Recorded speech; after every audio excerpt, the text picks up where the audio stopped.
Boa noite a todos. Acredito para todos nós uma grande alegria iniciarmos hoje o estudo da doutrina espírita através da introdução, a partir dessa sequência de aulas, da introdução de O Livro dos Espíritos. Nós podemos considerar que não estamos assim iniciando apenas o estudo de O Livro dos Espíritos, mas estamos iniciando o estudo da doutrina espírita propriamente dita, que foi codificada em 1857 por um professor francês chamado Hippolyte Léon Denisard Rivail, que assumiria no trabalho espírita o pseudônimo de Allan Kardec, a maneira pela qual ele se tornou conhecido em todo o seu trabalho espírita a partir de O Livro dos Espíritos. Hoje, todos nós já sabemos e convivemos com a bibliografia espírita, que cada vez se torna mais vasta. Os livros estão aí à disposição de todos aqueles que queiram buscar o conhecimento que eles oferecem. E na atualidade existe assim um número muito grande de publicações no gênero espírita. Muitas vezes até as pessoas confundem espírita com espiritualista, nem tudo que é espiritualista é espírita. Espiritualista diz respeito à consciência da existência de algo que transcenda a matéria, à existência de um mundo dos espíritos, a crença em Deus. E a doutrina espírita também é uma das filosofias espiritualistas. Mas nós temos assim um número muito grande de publicações, não só espiritualistas como espíritas, e apenas que hoje também se vive uma situação interessante. O joio mistura-se ao trigo e fica muito difícil ao leitor inexperiente discernir o que é correto do ponto de vista doutrinário ou o que não é correto, o que tem apoio nos princípios espíritas ou aquilo que não tem. Como é que nós vamos saber se a informação que nos chega através da escrita, através da palavra, através dos meios de comunicação, o rádio, a televisão, ou muitas vezes através de uma via muito confiável para as pessoas, quando a informação vem rotulada de mediúnica, isso já favorece assim, cria-se uma credibilidade natural? Porque se muitas pessoas desconhecem que os componentes do mundo espiritual não diferem daquilo que nós conhecemos aqui entre os encarnados. E que da mesma maneira que existem os bons espíritos, que existem aqueles que se preocupam com a instrução, existem aqueles que estão dispostos a brincar ou de trazer informações incorretas no sentido de semear a confusão. Como é, portanto, que o leitor inexperiente ou aquele que esteja buscando as primeiras informações espíritas vai conseguir saber se ele está tomando um caminho correto ou não? Bom, existe apenas uma maneira de nós tomarmos conhecimento de qualquer assunto, e isso é aceito em todas as demais áreas, e muitas vezes nós imaginamos que na doutrina espírita o estudo da teoria, o estudo da filosofia seja dispensável e já podemos passar para a prática, participar de reuniões específicas de intercâmbio mediúnico, como se ali nós pudéssemos ser informados diretamente pelos espíritos e tudo aquilo que nos fosse oferecido estaria condizente com os princípios da doutrina. A melhor maneira de nós sermos informados acerca de qualquer assunto é estudando a sua filosofia. Até para as coisas mais simples é necessário um conhecimento que nos leva a uma facilidade na realização. Até para se fritar um ovo tem um jeitinho mais fácil e tem aquele que muitas vezes complica e nós não vamos chegar a um bom termo. Quantas pessoas já se surpreenderam em quebrar um ovo diretamente sobre a frigideira e o ovo não estar em condições de ser utilizado? Se tivesse feito antes, colocado num pires, depois colocado na frigideira, você não correria esse risco. Mas é importante, então, que nós sempre descobramos o caminho mais certo para se realizar alguma coisa. Onde buscar o conhecimento, a filosofia espírita? Onde procurarmos os seus fundamentos? Vivemos hoje, como dizíamos antes, em meio a um número muito grande de publicações que vêm rotuladas até como espíritas, que vêm rotuladas como mediúnicas, e às vezes as pessoas se entusiasmam por aquele último lançamento, em muitas situações, decorrente da experiência de médiuns ou de espíritos e de interesses de editoras, e nós achamos que a informação ali contida está correta e nos informando devidamente sobre a filosofia espírita. O pessoal está rindo, eu não vou citar nomes hoje. Mas onde nós vamos encontrar o correto? Na obra que se proponha a nos informar acerca do quê? Da base, dos princípios.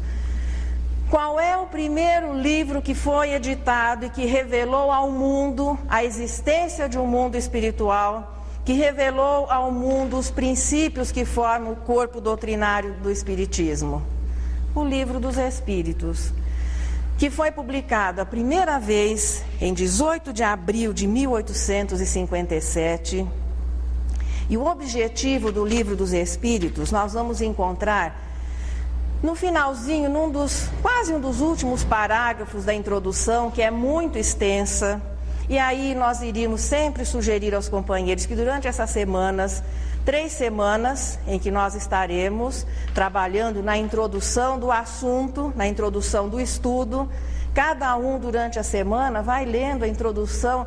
A introdução do Livro dos Espíritos é riquíssima. Ali Kardec esmerou-se em apresentar assim de uma maneira clara, objetiva, a doutrina que se corporificava, os seus princípios, a maneira pela qual ela foi elaborada.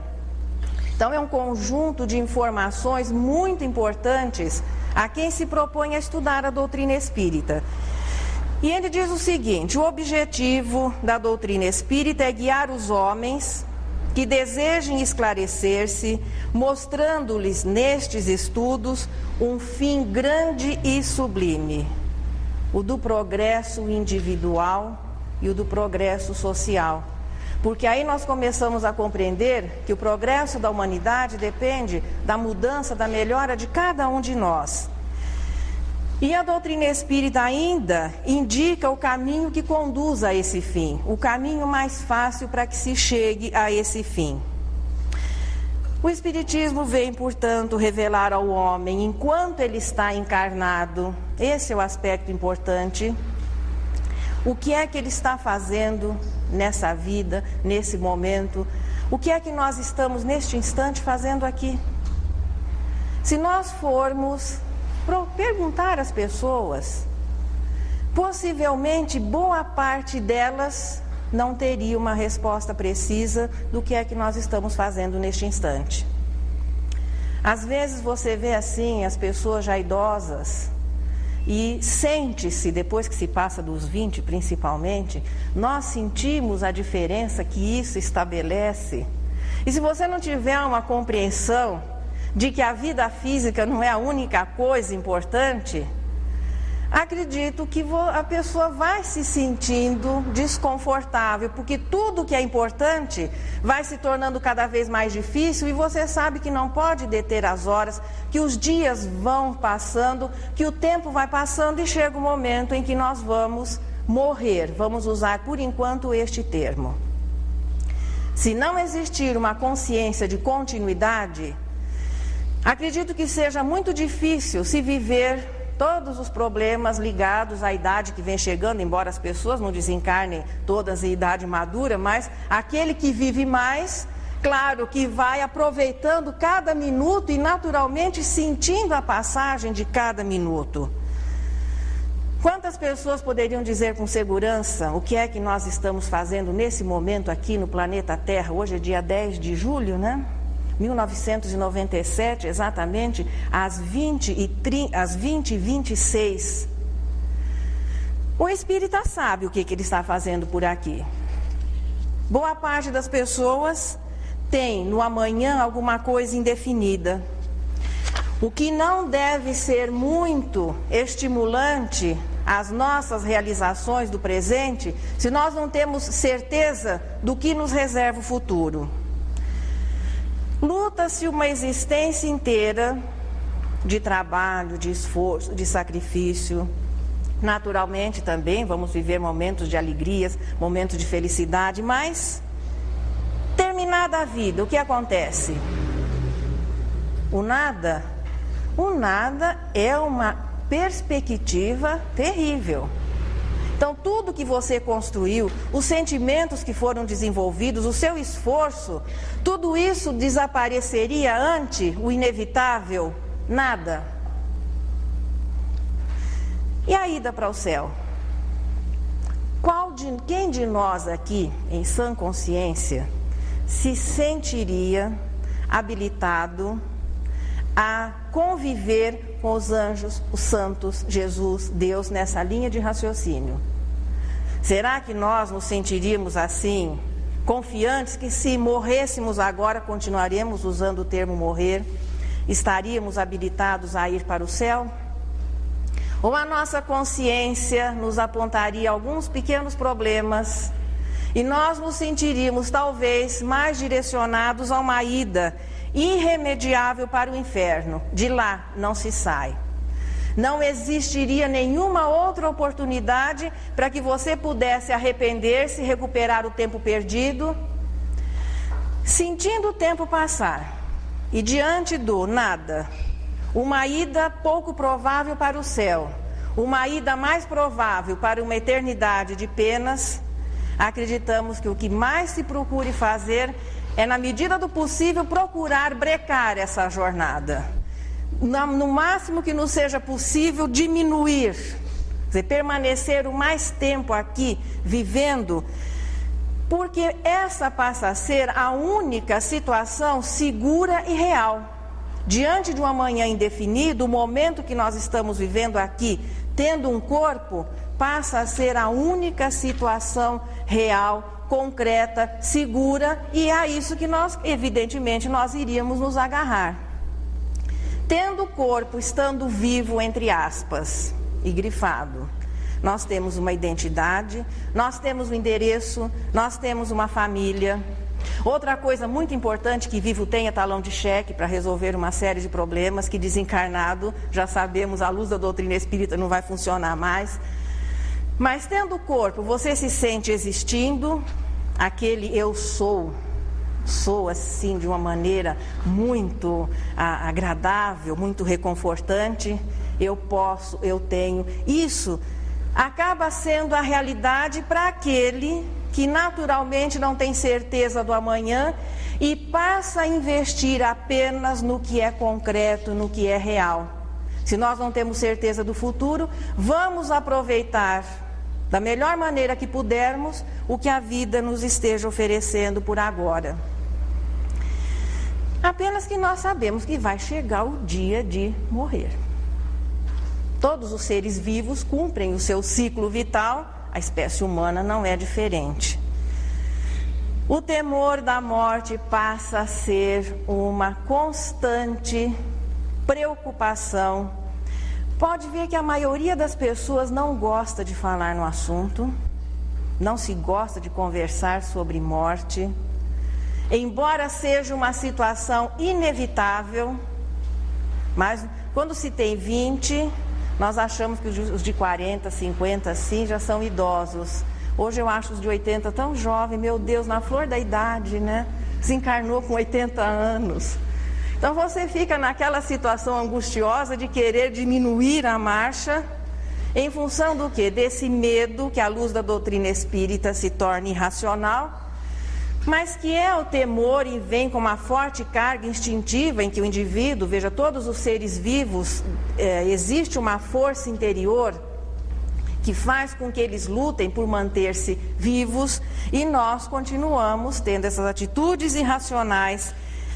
E o medo de morrer, que Joana de Ângeles aponta como a causa de todos os outros medos que levam as pessoas muitas vezes até à busca de atendimento especializado, não conseguindo administrar os seus temores, os seus receios, o seu medo mesmo, e que se manifesta nas fobias, nas neuroses, nas manias, na depressão, na ansiedade, quadros que vão identificar problemas de ordem mental, problemas emocionais. A causa é só o medo de morrer. Por quê? Pela incerteza da existência dessa continuidade, ou existindo uma continuidade, já que a imortalidade é um dos princípios assimilados por todas as religiões, também não nos oferece alternativas animadoras. Acredito que os companheiros já ouviram alguém dizer que a doutrina espírita é a doutrina dos mortos e que só se fala em morte, só se fala em desencarne. Pois é, a doutrina espírita não é filosofia de mortos. Não existe, muito pelo contrário, não existe morte nesse sentido de fim de tudo à luz do espiritismo.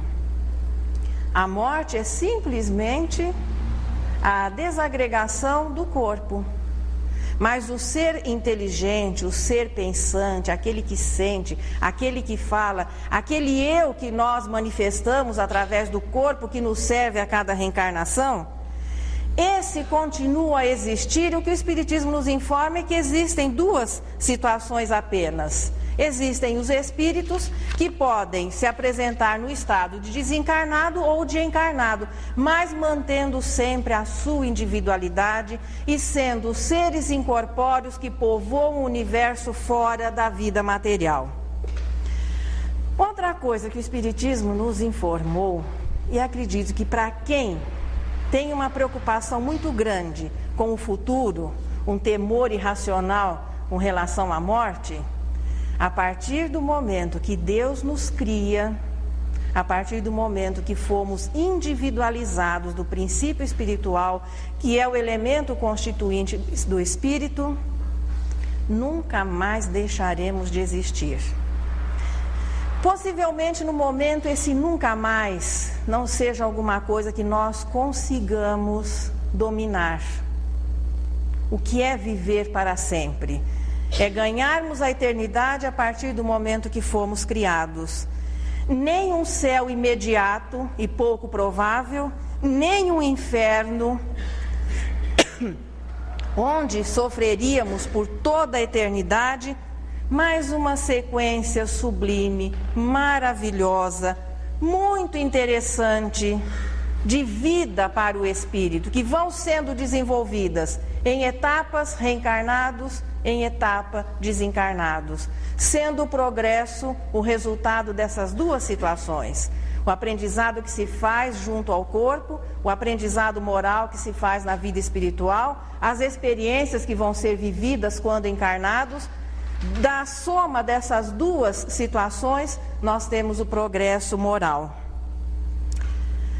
O espírito se elabora, se prepara para as existências humanas, onde ele passa a raciocinar, desde as experiências milenares, lá no início da jornada, vivendo tudo aquilo que os reinos mais simples podem oferecer, até as expressões maiores da angelitude, quando o sentimento se fixa na virtude.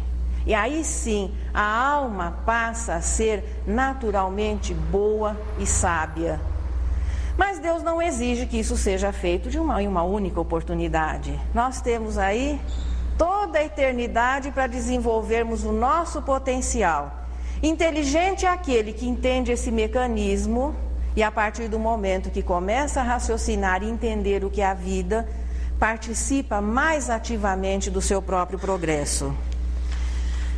E é na resposta 540 de O Livro dos Espíritos que existe uma síntese admirável. É assim que tudo serve, que tudo se encadeia na natureza, desde o átomo primitivo até o arcanjo, que também começou por ser átomo. É um pouquinho de tudo isso que nós vamos viver aqui nessas 70 semanas, que vão nos oferecer aí possivelmente umas 80 ou 90 horas de estudo sequente, do Livro dos Espíritos e do Evangelho. É nessas 70 semanas que nós vamos redescobrir. Mesmo que exista algum companheiro que esteja hoje aqui pela primeira vez, que não tenha tomado ainda conhecimento da filosofia espírita, mas as informações nos têm sido oferecidas no decorrer destes milênios. O que nós vamos agora é redescobrir o que é Deus. Vamos começar a compreender melhor o que nós somos, de onde viemos e o muito importante, para onde vamos. Como e quando surgiria o Espiritismo como filosofia no aspecto informação e como ciência no aspecto comprovação, já que ele não se limitou a informar, mas a informação veio acompanhada do respaldo da comprovação. E a partir do momento que nós somos informados e entendemos que aquilo é real, o aspecto religioso surge espontaneamente, que é a vivência daquilo que se sabe. O dia 31 de março, agora nós vamos contar um pouquinho de história, né? O dia 31 de março de 1848, começou assim muito tranquilo para uma pequena família na localidade de Hydesville, no estado de Nova York. Era uma família presbiteriana, o casal e 3 filhas.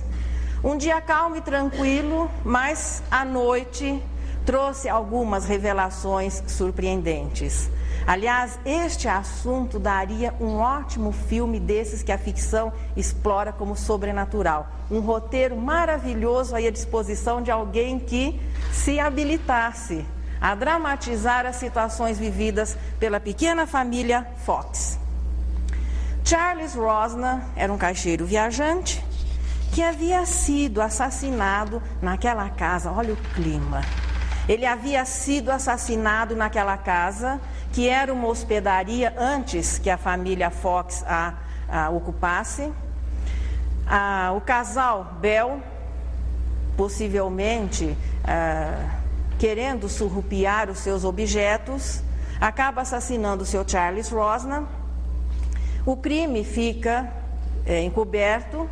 O casal, inclusive, vivia na impunidade, porque disseram que o caixeiro havia ido embora. Mas o espírito Charles Rosner consegue vencer as barreiras que até então, veja, esse não foi o primeiro fato, mas é aquele que simboliza para o mundo moderno a comunicação entre as duas dimensões, não mais considerada apenas como efeitos dos anjos ou dos demônios, mas de gente como a gente. O senhor Charles Rosner consegue vencer essa barreira, comunica-se através de pancadas que depois seriam, esse fenômeno seria conhecido como tipitologia, e consegue, através de um alfabeto, de um código que é estabelecido, uma pancada, possivelmente a letra A, 2 pancadas B, ele consegue identificar-se às jovens Kate, Margaret e Lynn. E ali a sua história é narrada. O casal Bell, inclusive, depois foi julgado e sentenciado. E a comunicação entre as duas dimensões, a partir daí, passa a ser considerada. Como isso pôde ter acontecido? As meninas Kate, Margaret e Lynn eram portadoras de faculdades mediúnicas, principalmente no campo dos efeitos físicos. Charles Rosner se utiliza dos seus fluidos e consegue estabelecer, inicialmente manifestar-se, depois estabelecer uma comunicação. Tanto que essas jovens depois continuaram esse trabalho, fazendo assim apresentações, foram estudadas por cientistas da época, entre eles William Crookes, que viveu de 1832 a 1919, a sua época, e ainda hoje reconhecido como um dos físicos. Ele era físico e era químico de origem inglesa, que além de pesquisar os fenômenos mediúnicos, ele dedicou muito do seu trabalho a isso, também deixou importantes trabalhos reconhecidos na pesquisa do átomo. William Crookes analisou, trabalhou com essas moças, mais tarde se tornaram senhoras, e o que fica bem claro ali, a comprovação de que existia a possibilidade de que os desencarnados, os até então considerados mortos, podiam comunicar-se, podiam identificar-se, podiam dar provas de que continuavam pensando, sentindo, e no caso de Charles Rosner, ele voltava ali para clamar justiça, identificando seus assassinos e até indicando onde os seus despojos haviam sido colocados. Apenas que as primeiras pesquisas não foram felizes porque eles procuraram no solo do porão. 40 anos depois, quando foi se remover uma parede, encontraram, olha quem, o senhor Charles Rosner, emparedadinho lá. E aí, veja, reforçando aquela afirmação anterior. Veja que Charles Rosner não foi confundido em momento nenhum com anjo, nem com demônio, nem com Jesus e nem com santos. A sua identidade foi comprovada como sendo alguém que foi ali conhecido, que tinha uma identidade humana e que veio dar provas.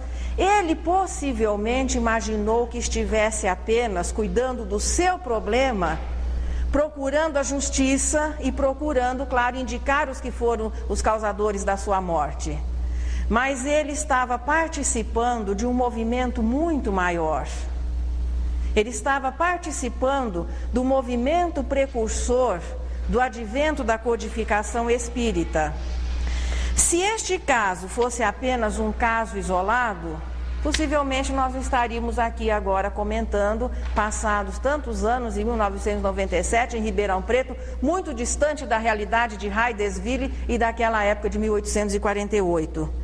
Mas este fato é apenas mais um de uma série de acontecimentos que se desenrolaram na Europa e que levaram as pessoas a se utilizar das mesinhas, as famosas mesas girantes, que durante mais ou menos 4 invernos, segundo a citação de alguns biógrafos, tumultuou a sociedade europeia, principalmente a sociedade francesa. As mesinhas giravam sob a ação dos espíritos através dos fluidos que os médiuns emprestavam, porque esse é o processo para a movimentação dos objetos, davam respostas, embora inicialmente as pessoas não fossem procurar a seriedade ou a instrução. Mais ou menos no estilo do que nós todos conhecemos aqui no Brasil, a brincadeira do copo. Fazendo um parênteses, essa brincadeira do copo parece coisa assim de... A época quando existia sarampo, coqueluche, essas coisas assim, de vez em quando aquilo retorna. A minha época de escola, não faz tanto tempo assim, mas o pessoal de vez em quando ficava lá brincando com os copos. Hoje isso continua a existir, só que nós gostaríamos sempre, quando se fala nesse assunto, deixar assim um lembrete. Bons espíritos não se prestam a esse tipo de manifestação. Não vamos dizer que todos que se manifestam dessa maneira sejam maus, mas nós podemos encontrar com espíritos levianos, inconsequentes. Então não é essa maneira, embora através dessas manifestações tivessem surgido posteriormente os princípios espíritas, hoje elas não se justificam mais. Mas a história de espíritos se manifestarem através de objetos não foi apenas participando do movimento de precursor da doutrina espírita, ou hoje a brincadeira dos copos. Faz parte das tradições da humanidade. A brincadeira do copo ou as mesas girantes tem o seu correspondente nas pedras coloridas com que os magos orientais também buscavam estabelecer uma comunicação. Ali era o urim e o tumim, que faziam, eram as pedras e o tabuleiro, através dos quais os espíritos se comunicavam. De uma certa maneira, ainda que de uma forma rude e primitiva, os espíritos conseguiram vencer a distância estabelecida pela morte, e aqueles que eram considerados ou eternamente ausentes, ou pior ainda, não mais existentes, porque era a situação que se imaginava acontecesse aos espíritos, voltavam para provar o quê?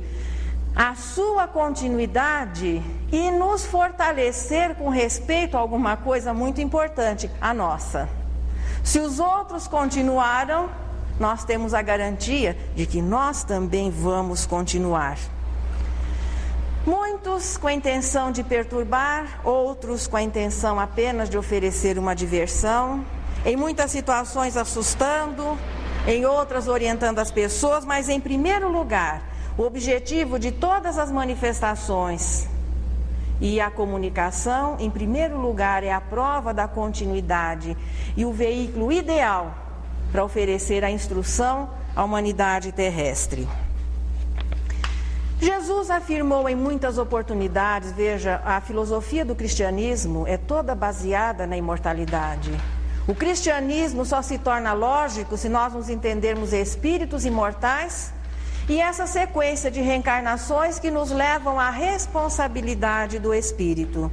Quantas vezes Jesus afirmou que na casa do Pai haviam muitas moradas, que ele iria, e afirmava isso aos seus discípulos, preparar-lhes o lugar, que antes que o mundo fosse, ele já era, e hoje nós entendemos que antes que a Terra iniciasse o seu processo de condensação, Jesus já era o Espírito, àquela altura Espírito purificado, que pôde assumir a governança espiritual do planeta Terra.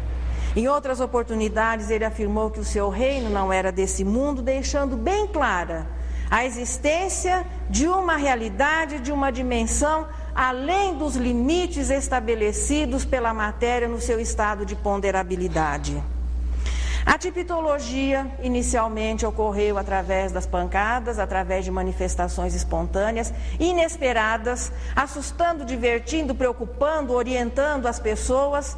A sociedade europeia, principalmente a sociedade francesa, naquela época eram comuns os saraus em que as pessoas se reuniam nas casas. E não existia sarau que se prezasse que depois de todo mundo ouvir as poesias do poeta da moda, o outro vinha, comentava sua peça teatral, alguém cantava um trecho de uma música, mas a mesinha estava prontinha para que depois as pessoas se divertissem um pouquinho com as manifestações dos espíritos. O pessoal até fez com que, começou assim a melhorar o sistema.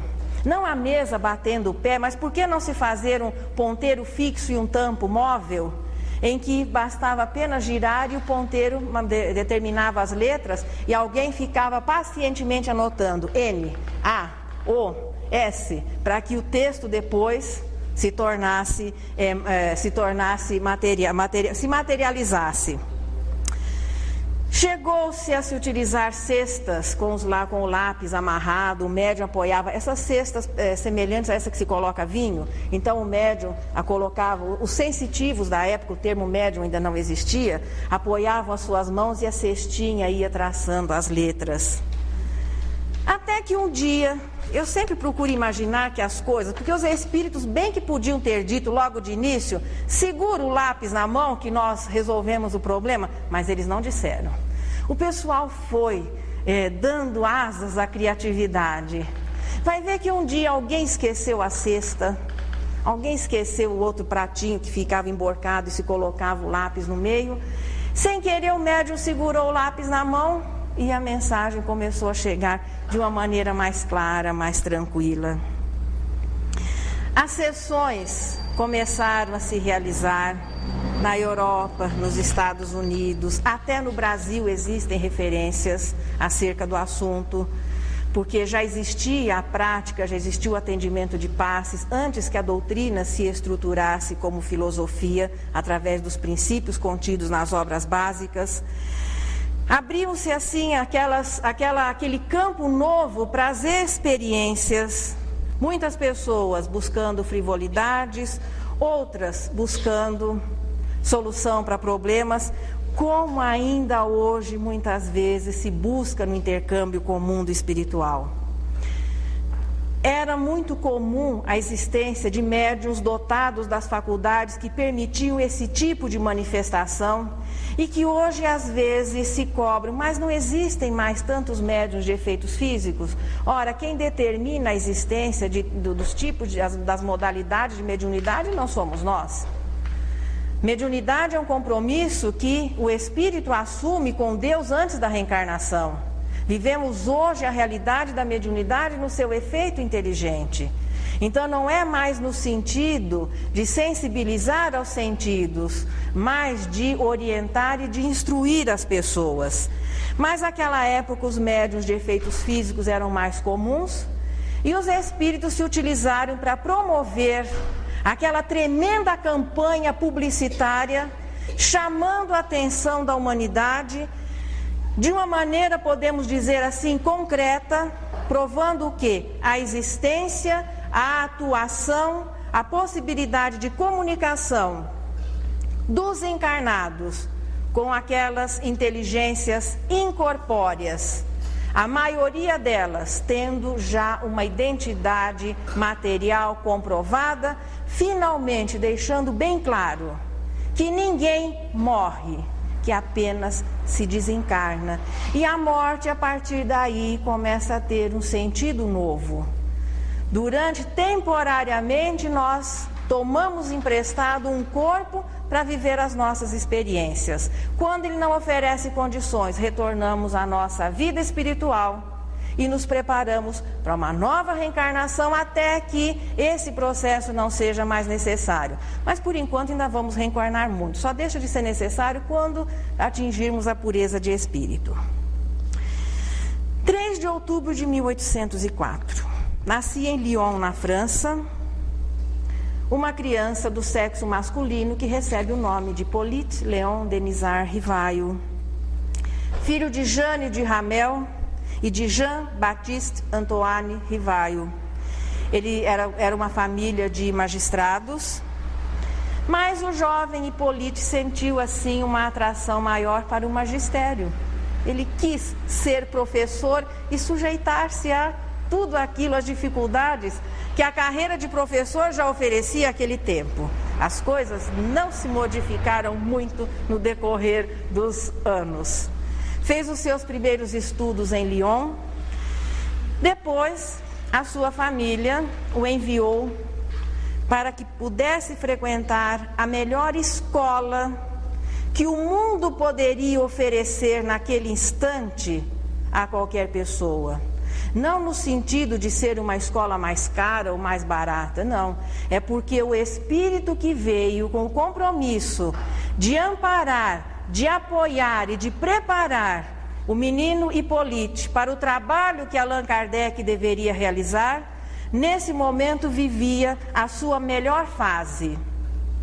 Pestalozzi tinha uma escola que funcionava em um castelo em Yverdon, na Suíça, oferecendo o que de melhor alguém pudesse receber em termos de educação, e o jovem Hippolyte vai continuar os seus estudos, tornando-se, logo depois dos primeiros anos, um colaborador do grande educador que foi Pestalozzi.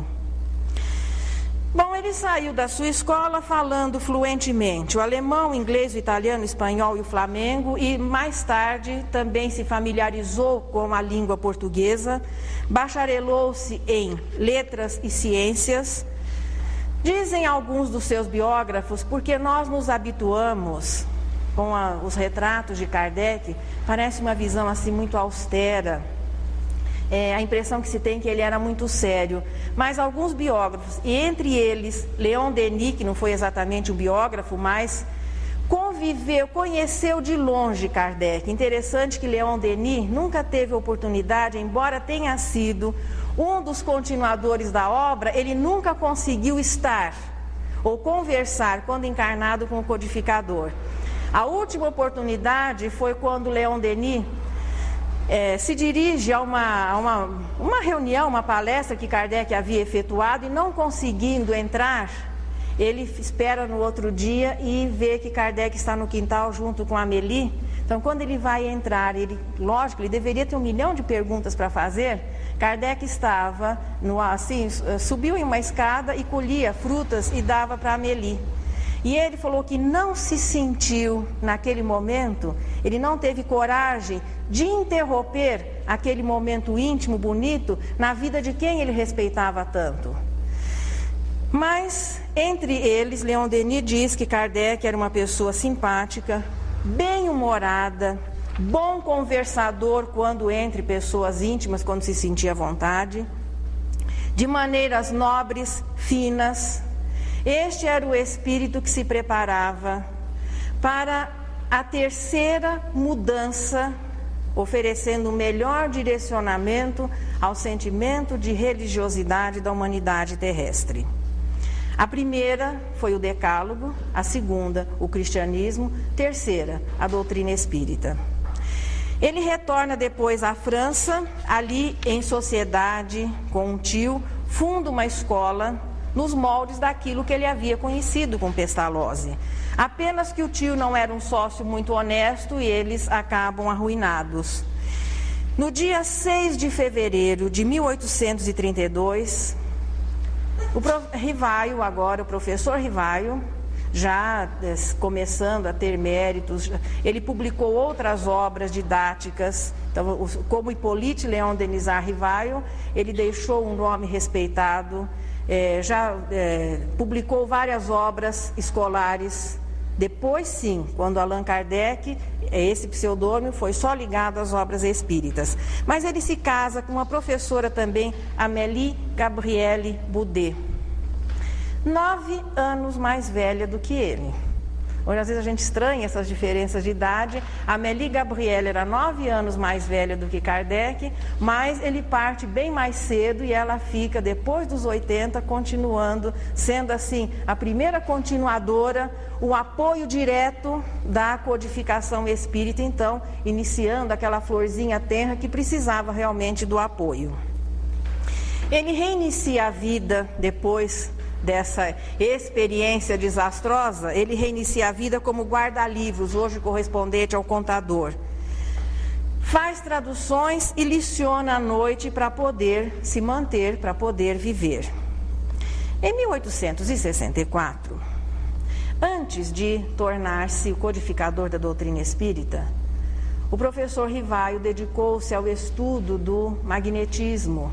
A essa época, fazendo parte também do movimento precursor, nós vamos nos estender sobre esse assunto no próximo estudo, mas o professor Rivaio havia participado do estudo do magnetismo, que àquela época fazia assim sucesso, e foi um movimento precursor também da doutrina espírita, e fez alguns amigos, e encontra-se com um amigo, o senhor Fortier, que era magnetizador.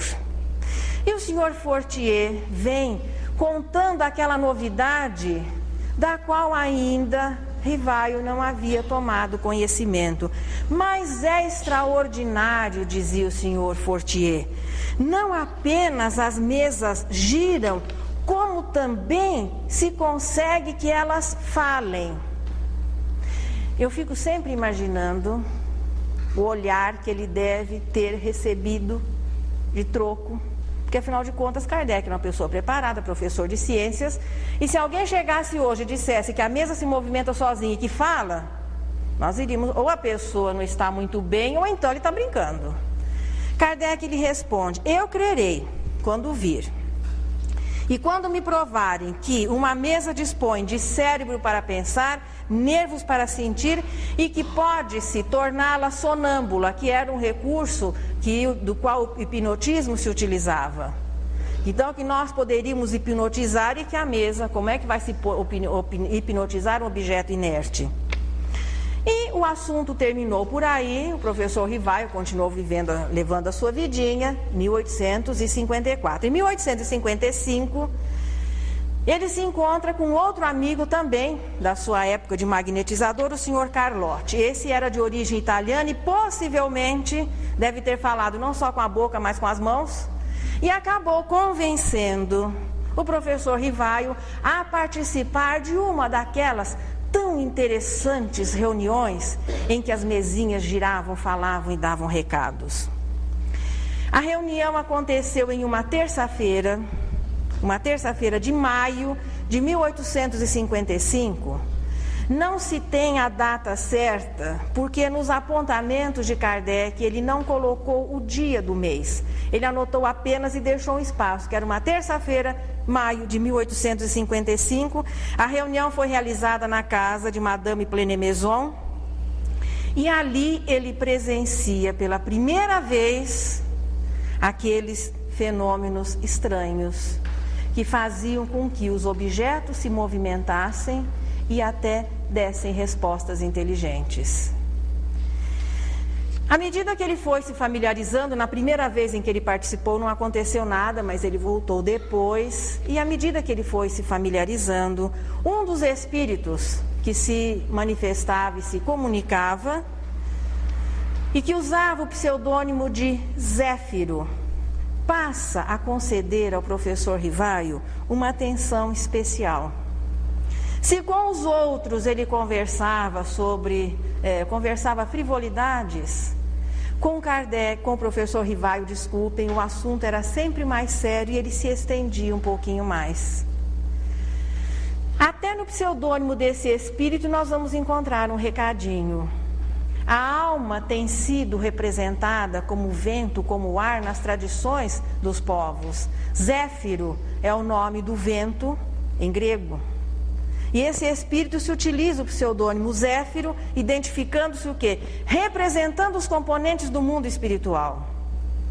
Então a alma, o vento, o sopro, vinha ali, naquele pseudônimo Zéfiro, iniciar o processo, os primeiros contatos, para que depois se consolidassem os princípios da doutrina espírita, sendo Rivaio, o professor Rivaio, o vaso escolhido, o responsável por organizar, compilar, organizar todo aquele material já existente, conseguido através das mesas, das cestinhas, através de vários médiuns, tanto que a família Bodin, que era uma outra família que se dedicava a essas experiências, quando o professor Rivaio é apresentado, vai se estabelecendo uma amizade, e ele passa a frequentar-lhes a casa, eles passam a ele 20 ou 40 cadernos, existe uma divergência entre os autores, que mais tarde fariam parte do Livro dos Espíritos. Ele leva esse material todo, põe-se a estudar da maneira como ele havia aprendido, um raciocínio lógico, aplicando aquele método sequente às experiências. Ele passa a pesquisar aqueles fenômenos e os espíritos, à medida que tudo vai se tornando mais familiar, lhe dizem que ele teria uma missão a cumprir, que ele se preparasse para ela. Interessante que, do momento em que o professor Rivaio assume a sua posição, aquele barulho todo começa a cessar. Para quem gostar desse assunto, nós temos um material muito bom de pesquisa na coleção da Revista Espírita. Porque ali existem muitos casos, muitas narrações, as pessoas mandavam cartas para ele. Então ali nós vamos poder ter um material muito bom de pesquisa. Mas as reuniões vão deixando de ter aquele caráter frívolo. Porque Kardec levava sempre as perguntas organizadas e os espíritos passam a dar uma atenção maior. Alguns médiuns se destacaram nesse trabalho, médiuns até bem jovens, as meninas da família Bodin, Caroline e Justine. A eles depois se junta uma outra médium, a senhorita Jafé, que trabalhou assim mais diretamente com Kardec, revisando, já que era uma médium sonambúlica, revisando todo o material que formaria o Livro dos Espíritos. 18 de abril de 1857, que nós dizemos sempre que um dia vai ser assim um feriado, mas um feriado diferente. Aliás, já foi, em São Paulo já é o Dia do Espírita. Mas um dia nós vamos ter conferir um realce a esse dia. Não exatamente dormindo até mais tarde, ou passeando, ou só descansando, não, ocupando as horas em lazer. Mas no reconhecimento da importância, do significado desse dia para a humanidade. É o dia que sai a público a primeira edição do Livro dos Espíritos. E qual é a primeira pergunta que abre o livro? Que é Deus? Mantendo a mesma linha da primeira revelação, onde o assunto Deus é tratado nos 2 primeiros mandamentos, na síntese do cristianismo, o amor a Deus em primeiro lugar e o amor ao próximo. Não, veja, não numa sequência, mas num nível assim, só nós entendemos porque devemos amar o próximo se entendermos o que é Deus. E só conseguimos amar a Deus se pelo menos já começamos a suportar um pouquinho mais o próximo. E é a primeira pergunta que abre a nova doutrina e é a melhor síntese, a melhor definição acerca da divindade. Inteligência suprema e causa primária. No dia 18 de abril, portanto, de 1857, surge o Livro dos Espíritos. No dia 1º de janeiro de 1858, portanto, alguns meses depois, surgiria a Revista Espírita, que é apresentada ainda hoje em 10 volumes, 10 anos, Kardec manteve a revista atuante, sendo praticamente o responsável por todas as edições.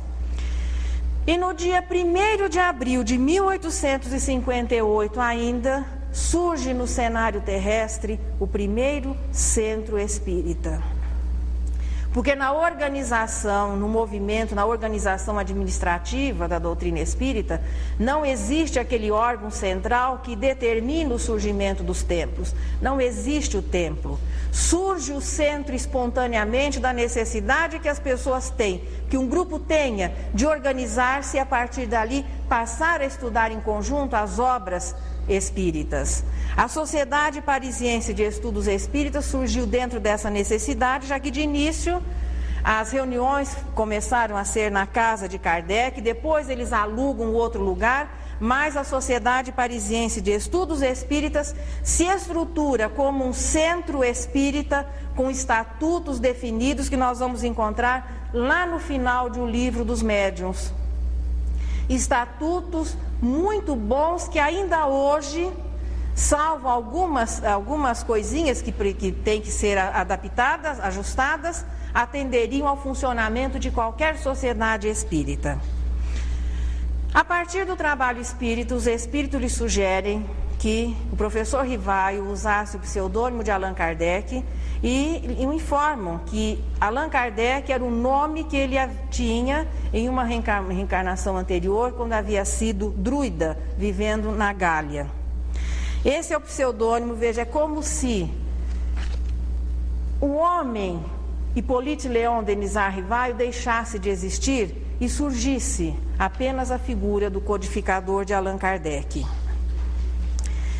Os princípios espíritas surgiriam de uma maneira espontânea, de todo aquele material recebido, veja, lugares diferentes, médiuns diferentes. À medida que o Livro dos Espíritos vai se corporificando, os princípios espíritas vão se tornando claros. O que é que nós aprendemos na doutrina espírita? Que Deus é um só. O princípio da unidade divina, que vem do monoteísmo na revelação, veja, no lançamento da ideia por Abraão, na oficialização através do Decálogo, que é mantido por Jesus, que suaviza a ideia de um Deus único, mas mantém a imagem do Pai, e que na doutrina espírita recebe a definição de inteligência suprema e causa primária. O princípio da unidade divina é o primeiro princípio da filosofia espírita. Depois vem a imortalidade, que também já foi assimilada pelas demais religiões, definindo que existe o corpo e que existe a alma. A reencarnação, que é uma consequência natural da imortalidade, aliás, é a única maneira lógica de se compreender a vida. A comunicabilidade, que é aquela possibilidade de o mundo espiritual manifestar-se e se comunicar com o mundo dos encarnados. A lei de causa e efeito, que é uma consequência da imortalidade e da reencarnação. porque nós somos responsáveis pelos nossos atos em espírito, não apenas nessa identidade temporária que nós tomamos emprestado a cada reencarnação. E a pluralidade dos mundos habitados, que é uma visão adiantadíssima. Hoje a ciência se propõe a provar a existência de vida inteligente no resto do universo, e já é um dos princípios básicos do Espiritismo.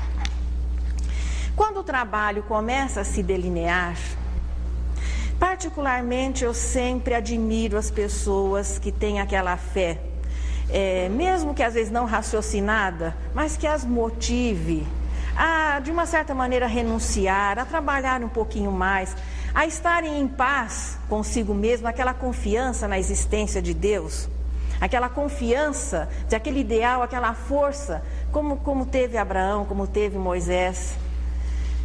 Depois de todo esse trabalho, quando lhe diziam que ele havia sido escolhido para ser um missionário, para que ele viria fazer um trabalho de importância para a humanidade, sabe o que o Espírito de Verdade... sim, porque depois que o Zéfiro se afasta, o Espírito de Verdade passa a assumir assim aquela comunicação mais direta com o codificador. Então, um pseudônimo utilizado no trabalho. Então, o chefe da equipe, o responsável pela equipe, o Espírito de Verdade.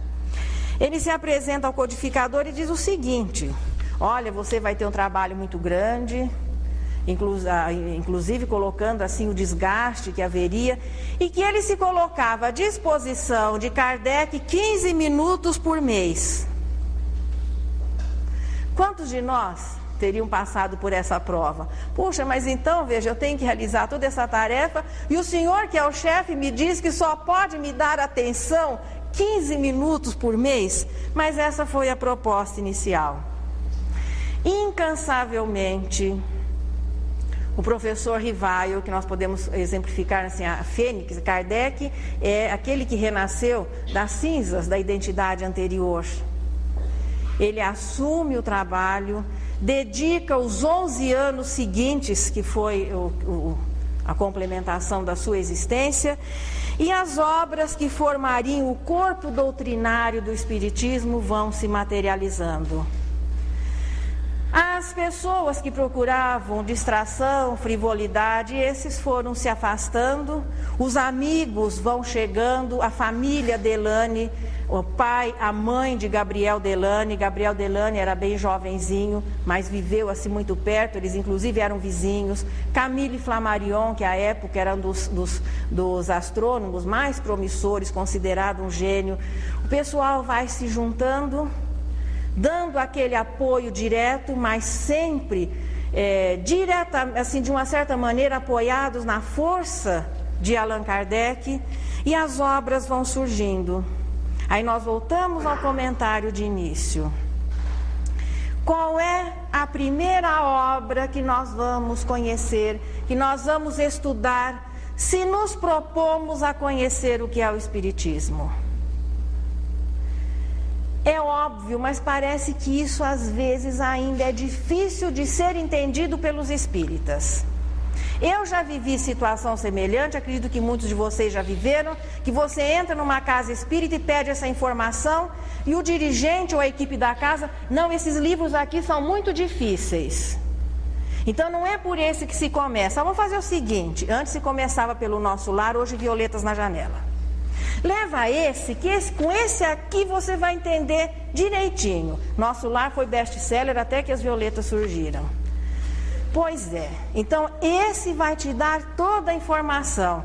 Se o Nosso Lar, ou as Violetas, veja, com todo respeito aos autores, e André Luiz de maneira nenhuma vai se aborrecer com isso que nós estamos colocando.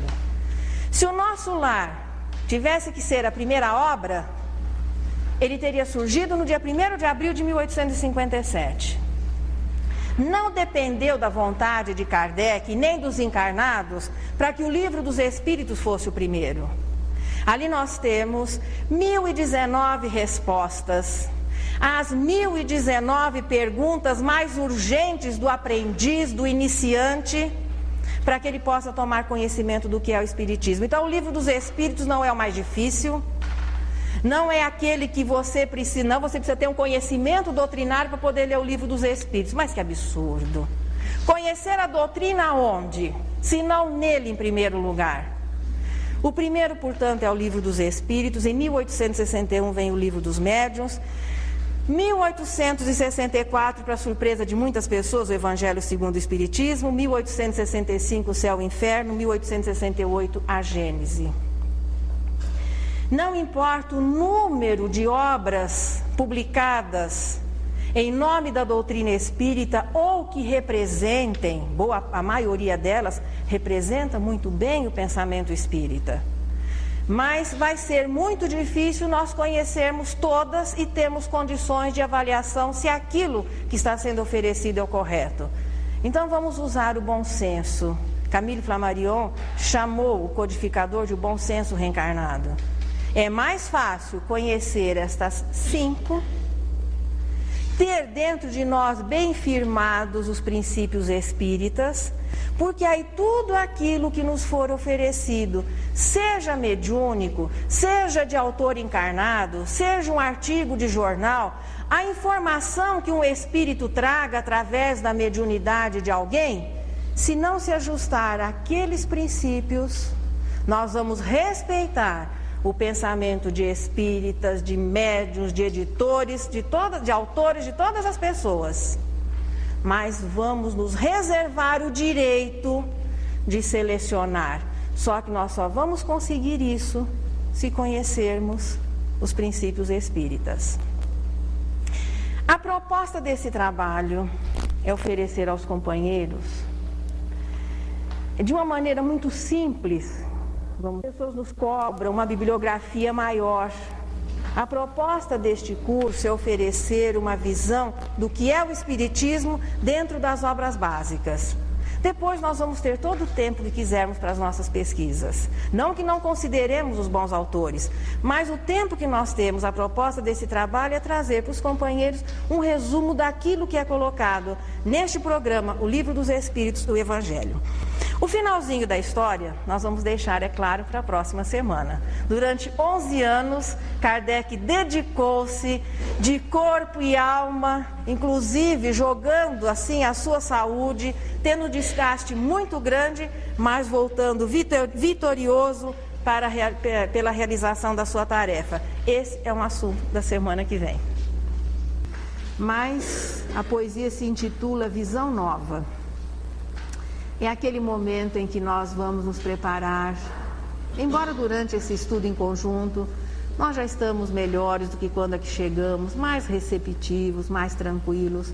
E a poesia de Maria Dolores, eu tenho certeza que vai ser assim, aquele ajuste final, para que a nossa prece seja mais tranquila, para que aqueles que tenham necessidade de receber o passe, que é uma terapia de emergência, um tratamento, não é alguma coisa que a gente vai assim receber, porque se não precisar, a gente não recebe mesmo. Não existe como assimilar, o perispírito não vai assimilar aquilo que a gente não tenha necessidade. Mas tendo necessidade aí à disposição, e esse momento assim, a poesia, aquele instante de meditação, nós temos a certeza que vai nos colocar assim numa situação de mais tranquilidade, de melhor receptividade para esse nosso finalzinho de reunião. E ela nos diz o seguinte: o homem, para carregar a cruz, seguindo os passos de Jesus, não hesitará no grande esforço. Pensará na beleza do reino e ascenderá monte acima, na visão nova do ideal, ofertando seus braços fartos ao trabalho, nem perderá tempo na inutilidade. O homem coopera para a vida melhor, encontrará serviço dia a dia em derredor de si. Será sempre ele mesmo a melhorar-se, acompanhando o mestre. Não terá desânimo ou tristeza, transformando lâminas e canhões em recursos de paz, a cruz que lhe compete.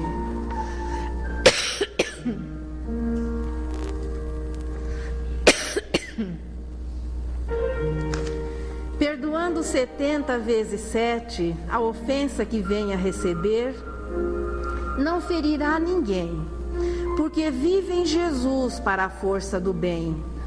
E escalando monte a monte, chegará o momento em que fará do sofrimento frutos de experiência no caminho, porque terá vencido pedra e espinho em paz consigo mesmo.